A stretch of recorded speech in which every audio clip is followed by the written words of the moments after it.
All right, everybody, so I'm Jesse Weber in for Chris Cuomo, who is having a very well-deserved week off. And after 3.5 years of Russia's war with Ukraine, we are just hours away from talks that could end the bloodshed. That's the hope. Now, President Trump is going to meet with Vladimir Putin tomorrow in Alaska. Ukrainian President Vladimir Zelensky, he didn't get an invite, but Trump hasn't ruled out a face-to-face meeting with Putin and Zelensky just yet. The president telling Fox News Radio today he likes his chances tomorrow. I believe now he's convinced that he's going to make a deal. He's going to make a deal. I think he's going to, and we're going to find out. I'm going to know very quickly.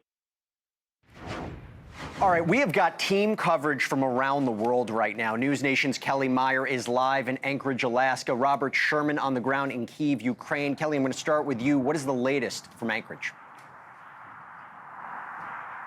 Yeah, hey there, Jesse. President Donald Trump feeling cautiously optimistic ahead of that face-to-face meeting with Russian President Vladimir Putin here in this beautiful setting of Anchorage, Alaska. But critics are saying that the whole thing is already pre-baked Alaska, meaning they believe that President Donald Trump is going to cave to Putin's demands. But President Donald Trump, as you heard him say there in an interview this morning, he also spoke in the Oval Office talking about how he will know within 2 to 5 minutes if it's a good meeting or a bad meeting. And he says if it's a good meeting, that means that there could be an offer for peace. Now, critics say President Trump is giving too much away by having this on U.S. soil and that he's not going to put Ukraine first.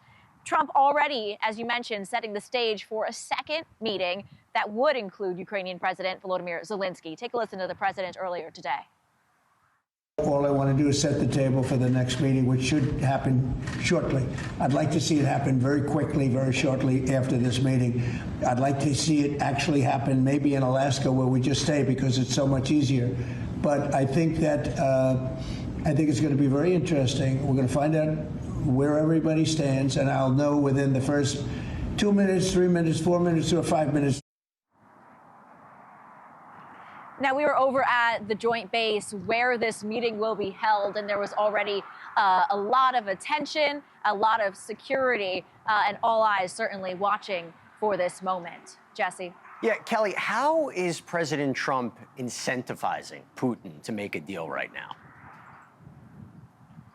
Yeah, and there's a lot of skepticism and questions around what President Trump is going to do here. There's been some talk, some reporting, some speculation that he will give Putin access to Alaska's rare earth minerals and also lift some American sanctions on Russia's aviation industry. There's some reporting of that, though the president saying today we'll see. But that's getting some pushback from even Republicans. Former Republican Congressman Adam Kinzinger, he's a staunch supporter of Ukraine. He accused President Trump of opening up Alaska to the Russians and saying, quote, wow, let's see if Republicans defend this. So there's going to be a lot of questions around what happens tomorrow, and we won't know exactly what happens until we see those two meet one-on-one, and then, of course, with those aides by his side, and then hopefully have a joint presser after to have the chance to ask him questions about what really went on behind the scenes. That's a great point. How is this going to be communicated after the meeting? We have to keep eyes on that. So, Kellie Meyer, thank you so much. So now the question is, where does this all leave Ukraine? Well, I'll tell you what, let's check in with Robert Sherman in Kyiv. Robert, what are you hearing? Despite the fact the Ukrainians will not be in Alaska, Ukrainian President Volodymyr Zelensky saying tonight his country will not reward Russia for their invasion, and they have no intention of parting ways with any of their territory. President Trump saying that's not what this round of conversations is about. His number one focus is determining if Russia is serious or not when it comes to making a deal. With Russian President Vladimir Putin saying today they are coming to Alaska earnestly, and they do believe there's an opportunity for diplomacy to prevail.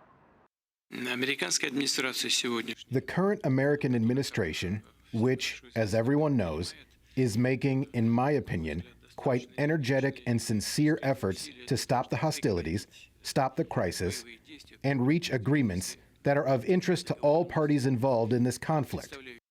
Ukrainian President Zelensky does not see it that way, however, and is warning President Trump to not be deceived by the Russians. Meanwhile, what we're watching on the ground here in Ukraine, Russia has been upping their attacks in recent days, trying to push deeper into Ukrainian territory, particularly in the Donetsk region. with the Ukrainians saying that they fear that Russia is preparing for a large-scale offensive in the days after this summit in Alaska, believing Russia's goal is to try and push as deep as they can into Ukraine, take as much territory as possible in order to bolster their negotiating position. Jesse? Robert Sherman, thank you. So what can we expect tomorrow? That's the big question. Well, I want to talk with a man who's been inside these meetings, a man who studied Putin for years at the CIA, former U.S. Ambassador to Ukraine Bill Taylor, and the former director of Russian analysis at the CIA, George Beebe. Thank you both so much for coming on. Ambassador, I'm going to start with you. The president's saying his chances of success are what, 75%? What do you think the chances of success are, and what is success tomorrow? Ceasefire? That's the right question, Jesse. What is success? Success for President Trump, he's been very clear. Stop the killing. A ceasefire stops the killing. He said that over and over. He said that in the campaign. And as Putin has even acknowledged, President Trump has put a lot into this effort to stop the killing. So that's the goal for tomorrow. I wish it were 75%. I think it may be a little less than that because it's going to take pressure on Putin for him to come to the table and agree on a ceasefire or agree to work toward a ceasefire with President Zelensky. Now, you've made the point earlier that in order to have a ceasefire, you need two sides. You need President Zelensky there as well. But so that's why tomorrow is not going to be the breakthrough, but President Trump is probably right. He'll see very soon whether or not Putin is ready to negotiate toward a ceasefire. And again, how it's communicated after. Now, George, I want to talk to you because I was reading your talking points before you came on here, and I actually promoted this on social media. We talk about how there's a lot at stake tomorrow, but you are saying that it's not just at stake for Russia and Ukraine. You believe that tomorrow, this is a matter of global security. Can you emphasize what we're talking about there? Well, there are a couple of aspects of this war that are important to global security. One is the U.S.-Russian military relationship. We're as close to direct combat with the Russians as any time since the Cuban Missile Crisis. We're not yet directly at war, but we've been flirting with it for several years. And that carries with it the risk that this will involve nuclear weapons use. And that is a profound threat, not just to American national security, but to global security. The other part of this, though, is about the broader international order. We're facing a rival in China that is unlike any rival the United States has faced. Unlike the Soviet Union, China is both a military power and a serious economic power and a technological rival to the United States. So we have to make sure that our foreign policy is optimized to dealing with that rise of China. And it makes no sense in that situation for us to drive Russia and China together so that they cooperate against the United States. So I think what's at stake in the meetings tomorrow is putting the U.S.-Russian relationship on a much safer, much healthier track that minimizes the likelihood of direct military confrontation, but also establishes a more normal relationship with Russia and disincentivizes close security cooperation between Russia and China. George, that's a really good point, because you do wonder if one of the things that Putin wants out of this is to say, hey, Russia's no longer isolated. We're on the global stage. We're at the talking table. We're at the negotiating table for President Trump, for him to negotiate peace. And he's kind of been, vacillating between how he stands versus Zelensky and Russia. But there is something interesting here, Ambassador. You say that the way the president views Putin is very, very different, that he hasn't done a 180 on his stance regarding Putin and how he views him and whether or not he can back up anything he says. You're exactly right, Jesse. President Trump, I believe, over the last 2 months, has figured out that President Putin has been dishonest, that President Putin has not been a partner in negotiation, that President Trump has said it, tapping him along, has been leading him to believe that he's ready to have a ceasefire. No, President Putin wants all of Ukraine. He wants to eliminate Ukraine, and he is not interested in stopping this war. This is what President Trump has now figured out, that Putin is not ready to come to the table unless President Trump uses the leverage he has to put pressure on Putin to come to the table and stop this war. But George, what about the hardliners? We talk about this so many times. I want to put this up right. There has been a surge of videos that are resurfacing on social media of Russians saying, we need to give Alaska back. If we can have that, let's put it up real quick.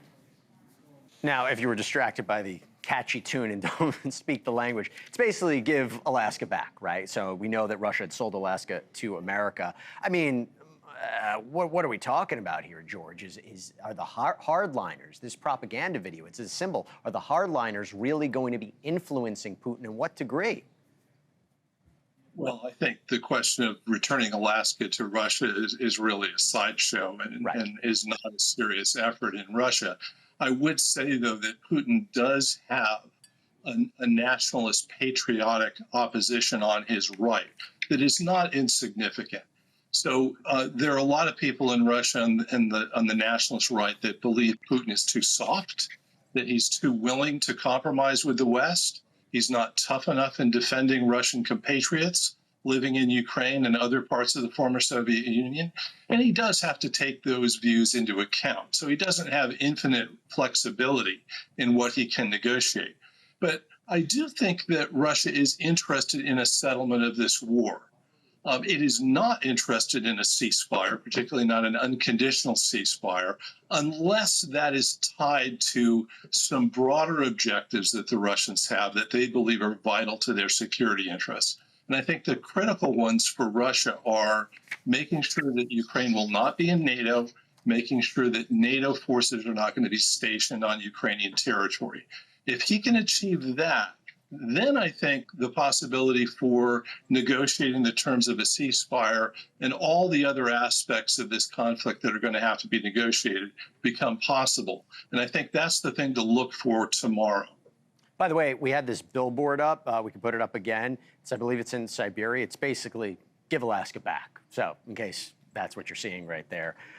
Ambassador, what shape, though, is Russia in, right? I mean, we talk about that Russia has this deficit. They're not getting as much income from oil and gas exports. You have spoken about the idea of what could be the sanctions that America puts forward on Russia. What kind of position are they in?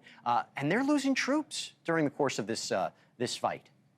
Oh, they're losing troops, thousands a day, Jesse. They're losing 30,000 a month. The Russians are in difficult places, but they are making grinding progress on the battlefield in parts of Ukraine and Donbass. But their civilian economy is paying the price. President Putin has shifted resources from the civilian economy into the military economy. And you're exactly right, to shut off the revenues to the Russian economy that fund the war. President Trump has indicated what kind of sanctions, what kind of sticks he will use. He has said that he's going to put very severe sanctions, tariffs, on those nations that buy Russian oil. India buys the most Russian oil by the latest account from the Financial Times. China used to buy the most Russian oil. President Trump has already put tariffs on the Indians because they are buying Russian oil. He could continue to do that. That's one of the big things. And exactly what you say, Jesse, that will reduce the flow of revenues into the Russian economy, and that will reduce the revenues that are available for the war. So that's the goal on the sanction side. The more important side, though, Jesse, is that President Trump has agreed that U.S. firms can sell weapons to the Europeans for them to provide to the Ukrainians to be able to defend themselves. Right. And by the way, 70% of the Ukrainians want an end to this war. So a lot is happening tomorrow. Gentlemen, you both are brilliant. Thank you for breaking it down. Bill Taylor, George Beebe, thank you both so much for coming on. Appreciate it. Thanks, Jesse. All right, coming up. Liberals, they are furious at Trump's takeover of D.C. and his crackdown on crime. Surprised? Have you not seen that? But I'll tell you, you will be surprised to learn of some progressive leaders who took very similar actions in the past year, and one who just asked for help to crack down on crime yesterday. And by the way, why did mass Border Patrol agents just show up in force to a Gavin Newsom press conference? We'll talk about that. Oh, and by the way, do you guys know me from my true crime podcast, Sidebar? Well, I'll tell you what, later on, I'm going to be taking your questions on the true crime stories that you have been obsessed with. Anything you want to talk about, 844-968-7720. Call me, speak to you then.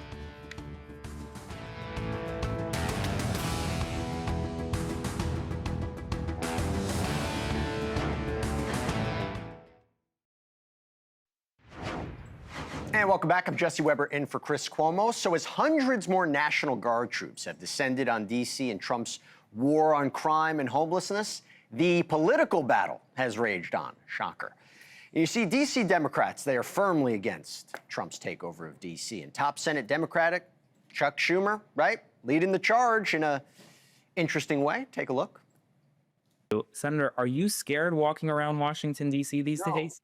I walk around all the time. I wake up early in the morning sometimes and take a nice walk as the sun is rising around some of the Capitol and the other monuments and things, and I feel perfectly safe. They're full of it. Really? See, that defies public polling. Finds 9 in 10 residents saying crime is a concern.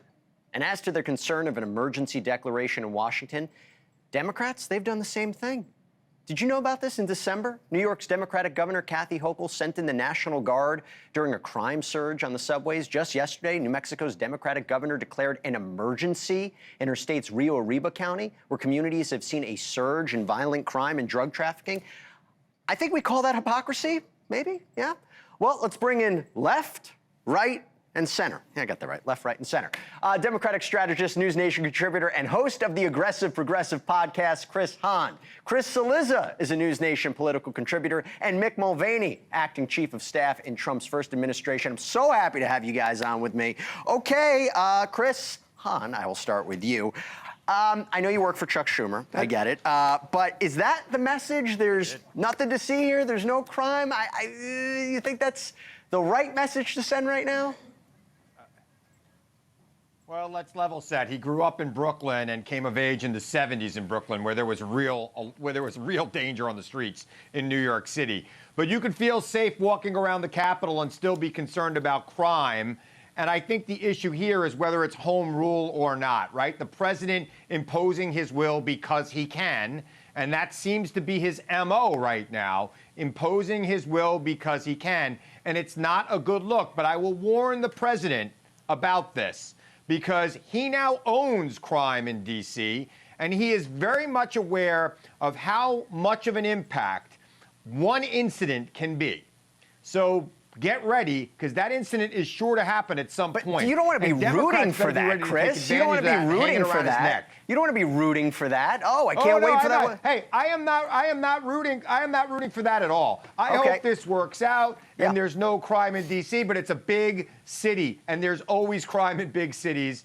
And anecdotal evidence in politics is a very powerful weapon. Donald Trump knows that better than most. And that is why he has this federal force. So, Chris Cillizza, let me go over to you. How do the Democrats handle this crime issue? Why do I say that? Because you look at some of those stances, you know, we've defund the police, no cash bail, providing cover for homeless encampments. There's the whole, obviously, Mamdani issue here in New York. Is this an issue they should avoid? Yes, in the broadest sense, because I think any time, Jesse, you're talking about, well, it's not as bad as it once was, yeah, it's just not really a winning issue. No one wants crime. I mean, I would say Donald Trump's, we're going to rid D.C. of crime is unrealistic, candidly. But I don't think anyone's like, oh, well, it's better than it was. That doesn't mean it's good. Aren't more law enforcement good? Broadly speaking, I think you don't want to fight on that ground. But I think Chris Hahn's first point is really, really important, which is fight on... Look, Donald Trump is just sort of running willy-nilly. He's going to try and extend this beyond 30 days. What he's doing right now is legal. But if he goes beyond 30 days without the approval of Congress, it's illegal. I think that sort of Donald Trump doesn't care about rules and laws. That is not a bad argument. I just think, look, you got to talk about the economy first, second, third, fourth, fifth. You want to talk about other stuff, fine. But I just don't think Democrats win a fight on crime isn't as bad as it was 2 years ago. Yeah, Mick, look, this is a winning issue for President Trump. It does become a question of timing. It seems like this happened very fast and a very strong show of force. Is this to actually bait the Democrats, you know, have them jump into a frenzy, say there's no crime, they don't look good about it? Is that the political move here? Sure. Mick? He's really good at this. He did this on immigration. He somehow put the Democrats as the defenders of the illegal immigrant criminals that they deported to El Salvador or wherever it was, and he's doing it again on crime. By the way, Jesse, I don't want to hijack your program, but I can't tell you how excited I am to see my good friend Chris Hahn on here. I assume when you say that there's left, center, and right, that I'm on the right and Hahn is on the left. Cillizza, God bless him, is in the middle. Well, that's even the way that we had you structured. He's at the top or middle, sort of. That's the way we did it. See how we do things here? I got to ask Hahn this question. When Hochul did this, she wasn't accused of being some evil sort of oligarch in New York. If Mayor Bowser was doing this, the Democrat mayor of Washington, D.C., was doing the exact same thing that Donald Trump was doing today, wouldn't you be applauding it? Chris Hahn. Again, it's like home rule, Mick. I mean, that's the bottom line here. Donald Trump wasn't asked to bring the National Guard into D.C., and D.C. is a different kind of place. We know it's the federal city. It's not part of a state. They don't have a governor to send in the National Guard. But he is just doing this because he can. And by the way, he is using anecdotal evidence to justify him doing this. Yeah. So what I'm saying right, politically, and again, I hope it works out. I hope they have plenty of room.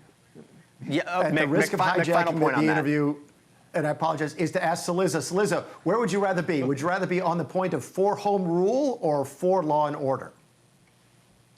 Yeah, I mean, again, Mick and I do a lot of TV together, so he's going to be familiar with this argument because I've made it before. Politics is like a war. You have to pick battles on ground that is favorable to you. That's how you win. Yep. Crime is not favorable to Democrats. Talk about education. Talk about the economy. I just think don't get sucked into it. Whether Trump is trying to suck them into a trap, Jesse, or not, don't get sucked into it. You can say, we don't support this, but you need to, look, talk about the Epstein files. There are a lot of things you can talk about that aren't this. People are inclined to say, well, I don't like crime. I hear you. I like to feel safe. I hear you. And this is an interesting part where you talk about Americans don't want to see the military deployed on their streets. Chris, hold on one second. So we're talking about this idea of a show of force, right? And I have to, before I let you guys go, and Mick, by the way, I could go home. You do a great job moderating this panel. That's fantastic. I'm sorry. But I did, no. I love Mick. I love you. I think this is great. But I did want to ask about Newsom, right? Talk about a show of force. He seems to be copying President Trump and his messages or not. Chris, going to this middle point, can I tell you something that's bothering me a little bit? So he came out, he's challenging Trump. He's talking about the redistricting. We'll talk in a second about his political ambitions.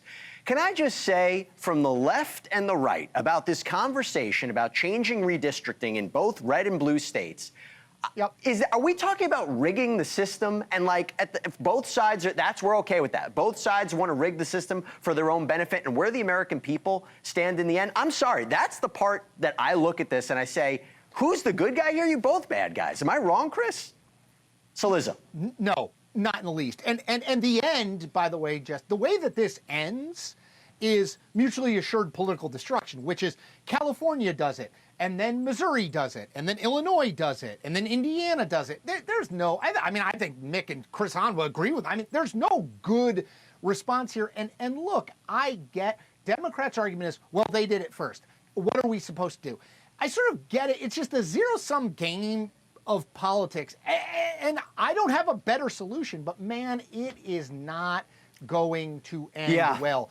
Somebody said to me on Twitter today, they said, well, the only way that we can defend democracy is for California to redistrict. I was like, so we're gonna run the system to save democracy? That doesn't make a ton of sense to me. It does make sense. It does make sense. Mick, before we wrap things up, what do you think? Newsom's putting political ambitions. He wants to run for president. Is that what's going on? He's setting it up? Oh, sure. I think you're seeing an interesting sort of parallel. In a Democrat primary for president in 2028, everybody's going to try and be the most anti-Trump that they possibly can be. And in the Republican primary for president in 2028, they're going to try and be the most pro-Trump candidate they can be. He's going to dominate the discussion in 2028. I don't blame Gavin Newsom for doing this. He's trying to win a Democrat primary. All right, gentlemen, I wish we had a little more time, but listen, you know what happened? Mick Mulvaney took over my program. It's totally fine. No, I'm just kidding. sorry. Mick, I love you. Mick, I'm just kidding. He doesn't have anchor hair, so he can't. You guys are great. Thank you so much. Chris Hahn, Chris Cillizza, Mick Mulvaney. Thanks, Jesse. You guys are the best. Thank you so much. Appreciate it. It seems like an innocent video of a man and his dog, but does it reveal a UFO? The truth may be out there. By the way, why is Congresswoman Anna Paulina Luna fighting with UFO whistleblowers? Well, the man who ran the Pentagon's UFO program, Lou Elizondo, is going to respond next. And later, I'm going to be taking your calls on all true crime. 844-968-7720. If there's a case you want to talk about it, call in.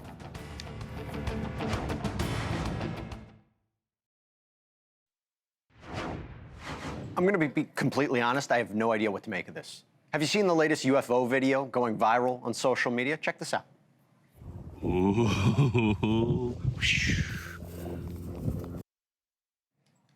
Did you catch it? Okay, so we're actually going to slow it down, slow motion. Take a look.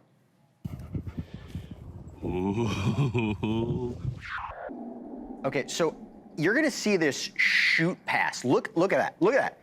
I have no idea what that is. Is it a lens flare? Is it something that's shooting out? Remember, this is actually near England's Royal Air Force Base. So is it a UFO? Well, I want to ask the man who spent years investigating UFO videos for the Pentagon. Lou Elizondo is with us. Lou, what is it? Well, that's a great question, isn't it? I think a lot of people, especially in the UFO community, will jump to the conclusion that it's something anomalous. They'll point to the fact that, oh, it looks like it's going hypersonic velocity. But the reality is there's a lot more questions than there are answers. And when I look at this, it reminds me of some of the videos we saw at the Pentagon, where someone will capture an image with a cell phone and there's a tiny scratch on the lens. And what happens is when you turn the camera lens to a certain degree or angle, it will catch light momentarily for just a second, and it'll appear to be some sort of object that you're looking at, when in reality, what it is, it's some sort of refraction, actually, because there's some sort of imperfection in the lens. Now, let me caveat, I have not personally analyzed this particular video. I've seen it several times. Obviously, it's making the rounds. But when I see this, I have to say that it seems, superficially anyways, that it's probably more prosaic. I suspect it's probably something to do with the actual lens of the camera or the cell phone that's being used to record it. I'm not convinced that it's truly anything anomalous. I know I'm going to get beat up bad by social media for saying that, but look, the reality is we have to do our due diligence, right? And it could be that this is something very prosaic, or it could be something extraordinary. But personally, I think it's prosaic.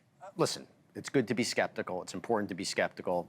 I'm disappointed, but listen, we need more analysis. I totally get it. I did want to switch gears with you about something else while you're here. So you are in the middle of this public back and forth with Congresswoman Anna Paulina Luna. She has been a big supporter of UFO transparency, but now she claims that whistleblowers are dodging her request to have people like you testify in a classified room called a SCIF. It's a sensitive compartmented information facility. She didn't mention you specifically, but take a look. I've reached out to some of the biggest names in UFO lore. They all got SCIF flu, and we call it SCIF flu, meaning like the day that the SCIF was open, that we reserved it. We're like, we're here. Like, come on, come brief us. They get sick. They ghost us. Yeah, so I'm like, well, if you're not going to tell me to SCIF, then you're full of crap. Now, after you criticized her comments on Joe Rogan's show, her comments that she replied back, she said, you're a strange and frankly bizarre post. She didn't even mention you by name. Lou, what is going on here? Why do you think she's referring to you? What's happening here? Sure. Well, first of all, let me applaud the work that she's doing for disclosure and for greater transparency. She's doing a tremendous work in that area, and I'm a big fan of her. I have been for a very long time. I've spoken to her many times, very frankly. But this was clearly, if you look at social media, this was a reference. She refers to SCIF flu, referring to the individuals that were originally arranging a SCIF meeting for her. That was myself, Chris Mellon, and several others. Now, she did not mention me by name. And in all fairness, I really hope this is a miscommunication. But if she was referring to me, and by the way, in her tweet, she didn't say she wasn't. She never said I wasn't talking about you, Lou. So we still don't know.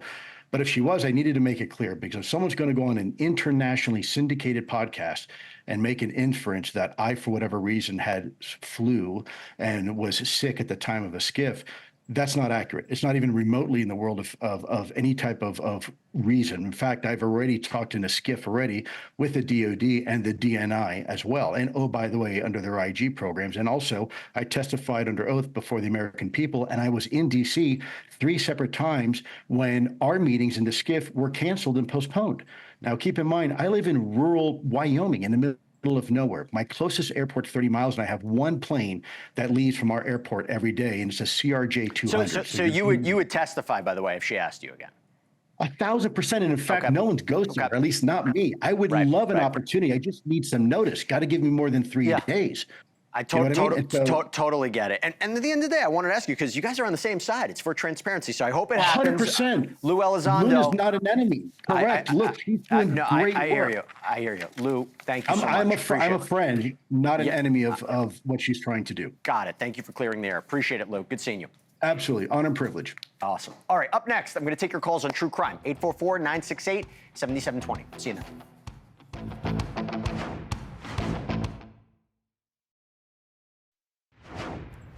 All right, so many of you know me from my true crime podcast, Sidebar. So now I want to take your calls on true crime. All right, let's start off with Jen from Rhode Island. Jen, what do you have? Hi, Jesse. My name is Jen, and I'm from Rhode Island, and I've been hearing that there's evidence of a serial killer running around New England. Do you have any information about this? Yeah, so I actually did a sidebar on it today because we kind of had an update. You have all of these deaths that are happening in the last several months in Connecticut, Rhode Island, Massachusetts. That in and of itself is eerie.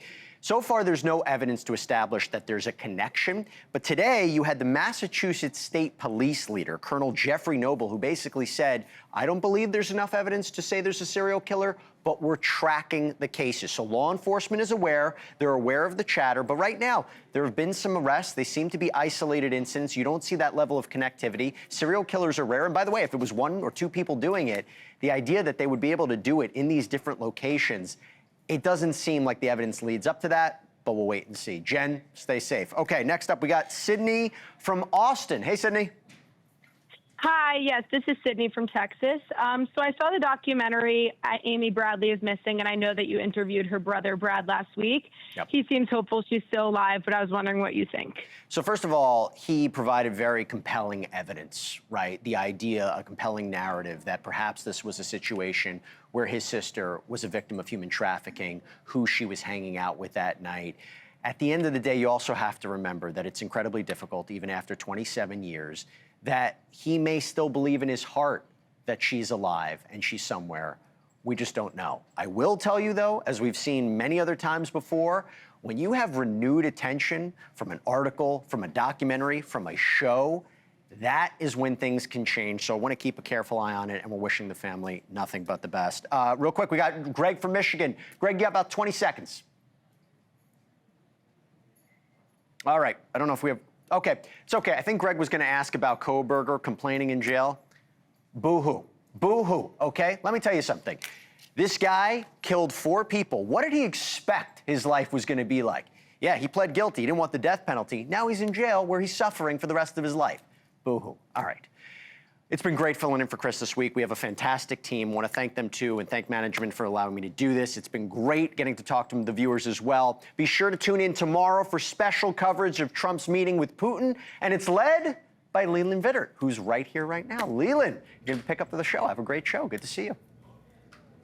Hey, good to see you. Congratulations on an awesome week, Jesse. Awesome ratings. We appreciate the lead-in, my friend. Thank you. You got it. Thank you.